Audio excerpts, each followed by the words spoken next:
Numbers don't lie, numbers don't lie. Numbers don't lie, numbers don't lie. I got this you can't buy. Numbers don't lie, numbers don't lie. Oh yeah, Mask Game. Welcome back to the Crimson Mask Show, Gold Edition, Episode 2. And I'm your host, MFG D's. And it's time to give you some wrestling opinions that's probably gonna piss you off. We might not have a long show today because there weren't many rumors in AEW. We didn't really have much from Rampage, and we didn't have too much from Collision, but we still gonna have a good show for you guys. So first, we're gonna kick it off. AEW Dynamite 250. Let's talk about it. All right. MJF, Will Ospreay, damn near hour-long match. Me, MFGDs, I think it's an instant classic. Now, there are some, and I'm in the Facebook community group, Wrestling World, there seems to be a 50-50 split on whether or not this is an instant classic or if this is a, just AEW trash. Like that, not my words. That's a lot of other people's words. Some people say AEW living rent free.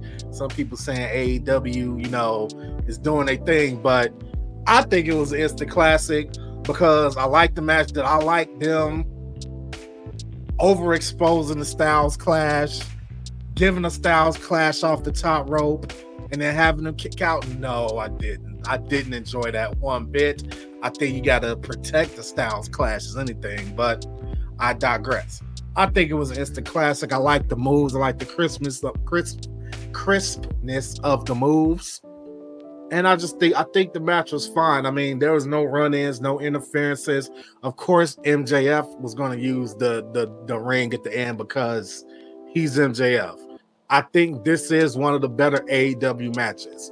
And I feel like in order for me to go in depth and to explain to you guys why I think that it was one of AEW's better matches is because it just wasn't flippity flop just for the sake of flippity flopping. It was actually some ground-based stuff. There was some aerial stuff. There was just some things where they were just straight up grappling and just taking things straight down the middle. There was some brawling. The match had everything. And I get the opinion of a lot of people who think that they were just putting on an hour-long match for the sake of putting on an hour-long match, and that it was only like a couple of matches on the show this week. But guys, it's fine. It's fine. It's completely fine. I get the arguments. There's some people, I'm not on either side. I'll reiterate this every time I have to. There's some people that are firmly anti-AEW, and it's fine. There's people that's firmly anti-WWE, and that's fine. But I think it's okay for both sides to admit when the match is great. I think it's fine. For instance, I'm a fan of both. I would say if I had to lean one side or the other, I would say I'm more of a WWE fan, an AEW fan. That's fine. What's not fine, to me at least, is when someone has the opinion where they're like, I'm a WWE fan. I'm such a WWE fan that even if something solid happens in AEW, I'm going to say it's garbage because I'm a WWE fan. Or if someone's an AEW fan, they're like, oh, that whole show is trash, typical WWE. And they're not saying that because they actually feel like it. They're saying it because they're engaged in this whole tribalism thing. Me, I call it like I said, if it's good, it's good. If it's bad, it's bad. There's stuff that happens in WWE that's crap. I'm going to say it's crap. It's stuff that happens in AEW that's crap. I'm going to say it's crap. This match was not crap. This match was instant classic. Me, I'm the easiest person to tune something out. I have too much to do to focus on one thing. The match between MJF and Will Ospreay, I couldn't take my eyes off of it. I just couldn't. That's how good the match was. So it was an instant classic to me. I'm not going to say that it was one of the best matches in wrestling history. That would be a little bit extreme, but I definitely think that the match is worthy of being the match of the year for sure. And after all that, there was a title change. MJF was able to become the international champion, beating Will Ospreay. I hope that they didn't do that just so he could go beat Swerve Strickland. That would piss me off. But yeah, MJF won the match. The match was great. Guys. Come on. And that was a good way to kick off Dynamite. The unfortunate thing about that match between MJF and Will Ospreay being so good is that it really did make the rest of the show feel pretty mid. We had Mercedes Mone against Nyla Rose. And that should have been a match like pitting somebody that's huge against somebody that's small where she has to overcome it and yada, yada, yada, yada. But I just could not get into that match. I couldn't get into that match. I don't know if it was because I was still thinking about the Will Ospreay MJF match or if the match just wasn't that good. What I will tell you is that, and Mercedes Mone won, by the way. What I will tell you is that they better say, now here, see, I'm finna get into the weeds now about AEW. I'm sure WWE fans are about to be happy about this. I'm sure AEW fans are about to be pissed about this. Here is a microcosm of the problem with AEW. You got Nyla Rose, right? When AEW first started, they're pumping up Nyla Rose, pumping her up, was destroying everybody, this and that. They're pumping up Nyla Rose.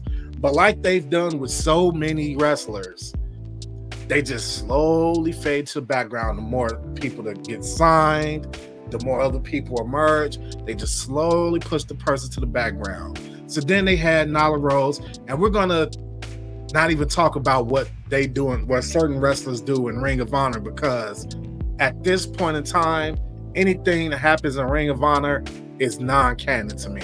It doesn't have anything to do with what's happening on television for AEW.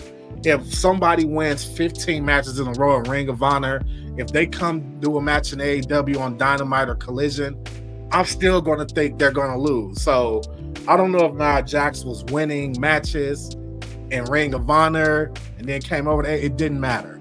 I didn't see Nyla Rose win enough matches to think that she actually had a chance to beat Mercedes Mone. You know why? Because you're not booking her strong enough. The same thing with people like Lance Archer. Like, okay, Lance Archer, he just beat up 10 security guards backstage and he said, I'm tough and I'm back and you gonna respect me. Well, the thing is, I'm not checking for Lance Archer no more, because when the company first started, they made this guy seem like this unstoppable badass that couldn't be beat by anybody. But now, you know, he's just there. He's just a guy. And you can't put just a guy or girl on TV for 1 week, have them beat somebody, or 2 weeks, have them beat somebody, and then in week 3, they get a championship match, and I'm supposed to sit here and believe that they're an actual threat to the champion. Come on now. You got to have consistent booking across the board. Can't have somebody disappear from TV for 3 months and then reappear. And like, for instance, if Wardlow ever reappears, if he ever comes back, I'm not going to take Wardlow serious. The dude's been put on the shelf like for over 100 days, multiple times at this point. Why the hell would I invest in believing that Wardlow's going to do anything? But I digress. But that's the microcosm of the problem with AEW, and it reared its ugly head in this match between Nyla Rose and Mercedes Mone, because Nyla Rose can't take it serious because she hasn't been there that much. She hasn't been featured on TV prominently, not on AEW, and I didn't think she was going to win the match. Anyway, Britt Baker came out after the fact And, you know, she chased after Mercedes Mone. At this point, I'm just ready for them to fight. I'm done with the chasing. Like, if they're going to do anything, have them cut promos on each other for, like, the rest of the way. Because I really like the whole, oh, yeah, here I come. And then she runs. Or, like, all that stuff is just, it's boring and it's just redundant. Now, here's the biggest moment of the week for AEW, man. That's sad. Because I think a lot of great things did happen in AEW this week, kind of. Tony Schiavone.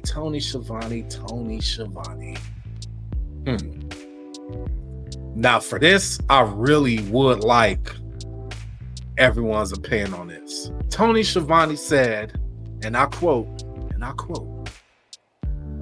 "Come on now, bitch, speak." That's what he said. And I don't know if I missed it or what, but usually something like this would create a bunch of outrage, but instead they kind of just joked about it on TV. Me, I laughed my ass off. I'm not even finna lie. I laughed my ass off. I didn't laugh because he called her that word. I laughed because of how he said it. He said it with this intense Southern drawl. Like it was hilarious the way he said it. But if someone said they wanted to be offended by it, I mean, that's fine. That's fine. But yeah, other than that, I had an issue with when she did speak. I had an issue with what the hell she was saying because I seen no connection. There was no connection between her beating the hell out of Toni Storm like that, and her explanation for why she did it. I still don't know why she attacked Toni Storm. Even though she spoke about it, I heard her say something like, "Oh yeah, I love you, and yeah, I was under you, and blah, blah, blah, blah, blah." But I didn't hear a concrete reason for why she attacked Toni Storm.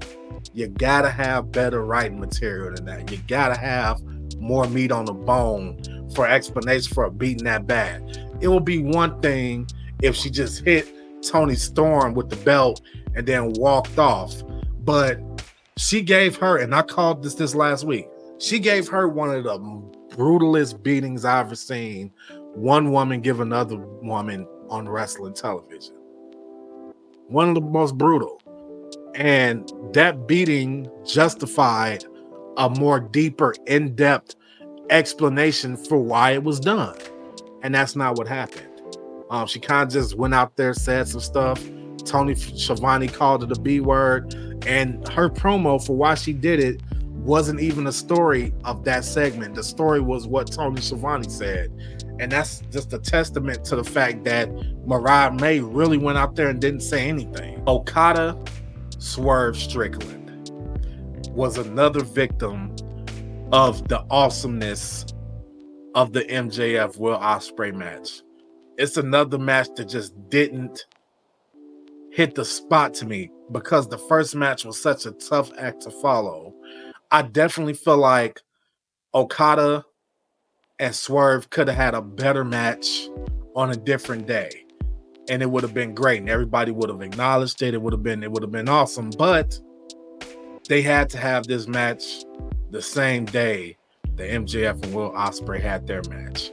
And I know some of you are going to be like, "Oh man, this guy, he's just glazing MJF and Will Ospreay and blah, blah, blah, blah, blah." But I'm just calling it how I see it.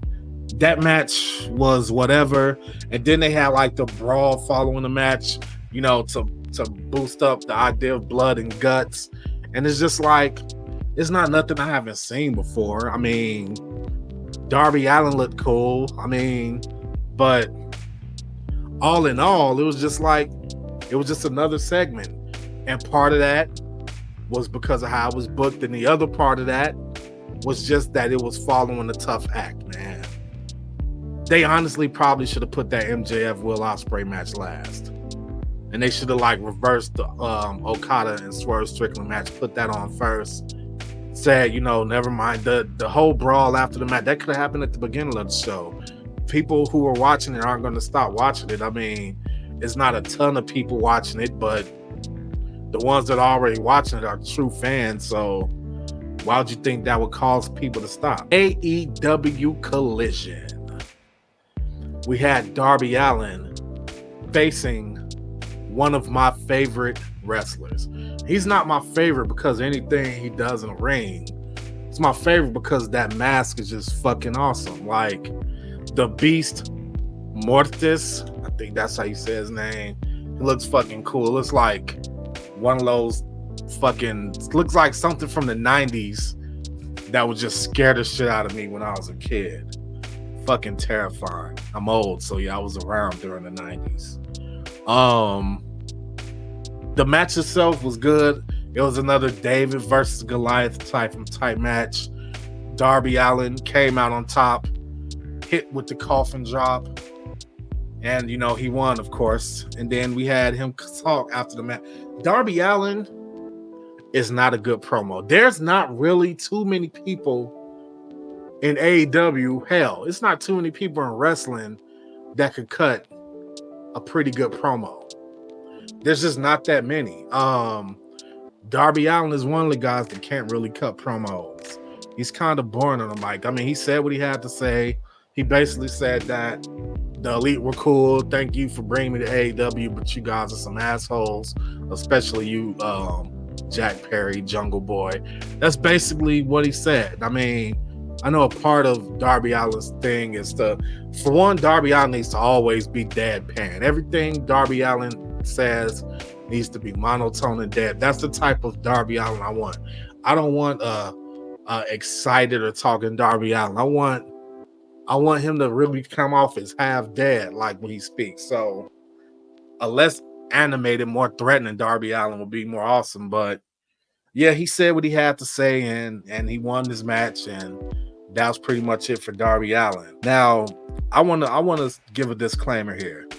I don't even know what the whole rumors and chatter about Cash Wheeler was to begin with.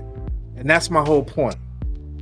Tony Schiavone called out FTR, and Cash Wheeler was saying something about, yeah, you know, it was just super cringy to me. It was like, yeah, you know, people were saying a lot of stuff about me, and, you know, I didn't do it. I'm not that type of guy. And I instantly was looking like, what the fuck are you talking about? I don't know what people have been saying about Cash Wheeler, but I could imagine, let's play it like this. Imagine that I have no idea what's going on with Cash Wheeler, which I don't. Now, I look, this is another thing, like, come on, AEW, why did you send a guy out there to say that? But, so now let's say, for instance, Cash Wheeler is saying all that, so I pause the TV, and I get on my phone, I Google, what did Cash Wheeler do? Now, let's say he did this egregious thing, this thing that he felt like he needed to go. It must have been bad because he went on TV to talk about it. Let's say what he did offends me. What do I do now? Let's say now, click, I turn off AEW Collision because he just went out there and talked about something that I had no clue about. Every single person that's watching TV and in the arena doesn't know what, I still don't know. As of this recording, I still don't know what he felt the need to go into the ring and explain himself about his personal life and all that stuff. I don't get it. It was real cringy. I feel like it was out of place and it was unnecessary. Like, I just thought it was stupid. And that's all I really have to say about that segment.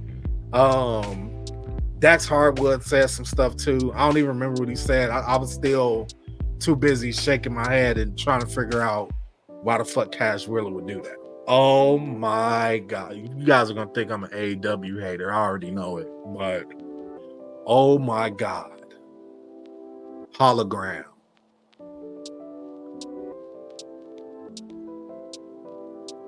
I thought, okay, keep this in mind. Axiom. I thought Axiom was one of the dumbest things, entrances, the way he looked. I thought everything about Axiom was dumb. The little slow motion Matrix bullshit. I thought all that was dumb. And then I seen Hologram.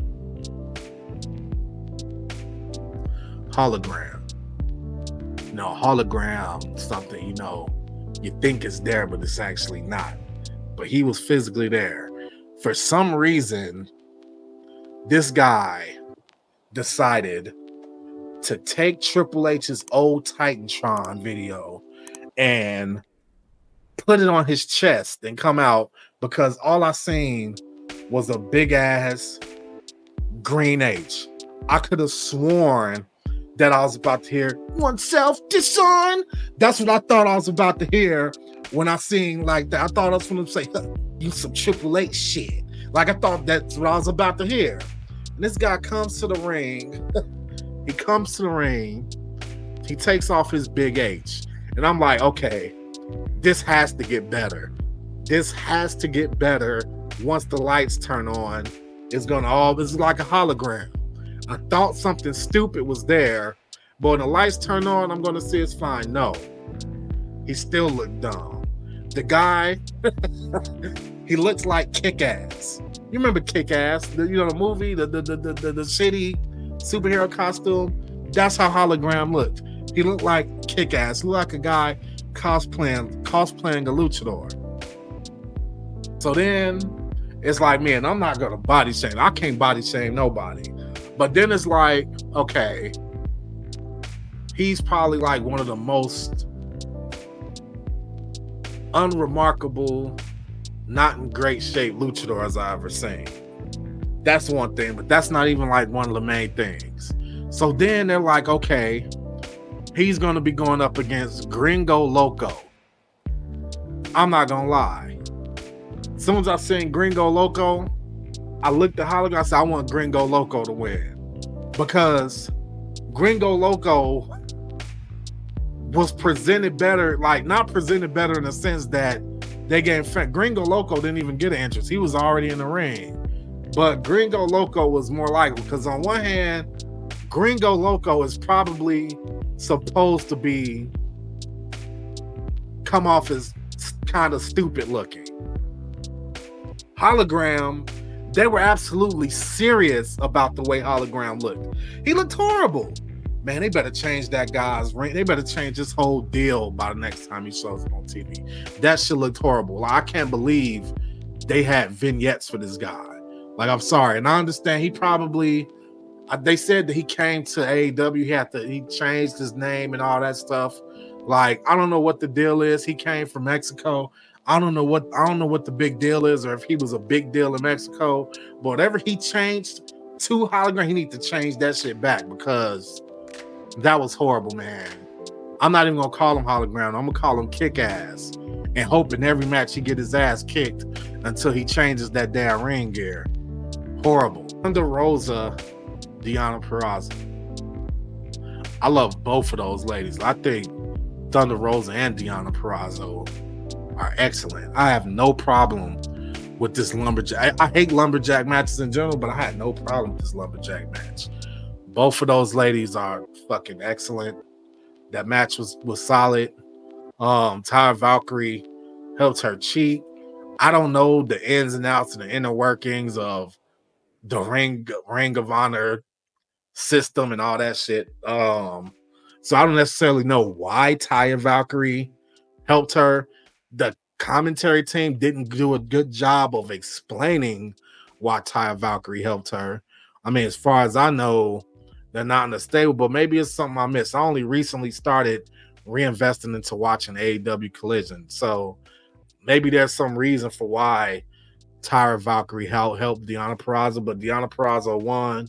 It was a pretty good match, as I would expect from Thunder Rosa and Deonna Purrazzo. So yeah, that shit was pretty solid there, and I don't have any complaints about it. Then in the main event, we had the Bang Bang Gang versus the Patriarchy. First thing I thought about when that match started, I was like, damn, they're going against Christian. Christian is a master of tag matches. Not necessarily trios matches, but tag team wrestling, Christian's forte. I said, the Bang Bang Gang might be in trouble. And I'm a big fan of the Bang Bang Gang. So I was like, damn, my boy's about to not get their titles back. And sure enough, the Patriarchy won that shit. Sure enough. What can you say, man? Christian Cage, I feel like he has it feels like something's missing. Something's missing. I feel like he hasn't been featured prominently enough in recent weeks. I need him to be on the mic. I need him to be saying very disrespectful things to people. I need that because that's entertaining. But for whatever reason, he's been on TV less. That needs to change, and I hope that changes with Christian Cage and the Patriarchy walking away with the trios titles. We got to have more Christian Cage, man. All right, guys. That's it. Hell, it was a short show. Nothing really happened on Rampage. I mean, I apologize if all the AEW fans think this was a really negative review of AEW for this week. I know it's going to get better, especially as we get closer to All In Wembley. But there's just a lot of stuff this week. The hologram thing, the Cash Wheeler thing, and just them only having a couple of matches on Dynamite. This was a weird week for AEW. AEW needs to... Tony Khan... I could do a whole segment on this show about Tony Khan. Tony Khan needs to figure that shit out, because I wouldn't have had Cash Wheeler go out there saying the shit he was saying. I wouldn't have had Hologram coming out there. Like, why would you get rid of fucking Gravity but think getting Hologram is a good idea? Whatever. All right, Mask Gang. Till next time, we are out of here.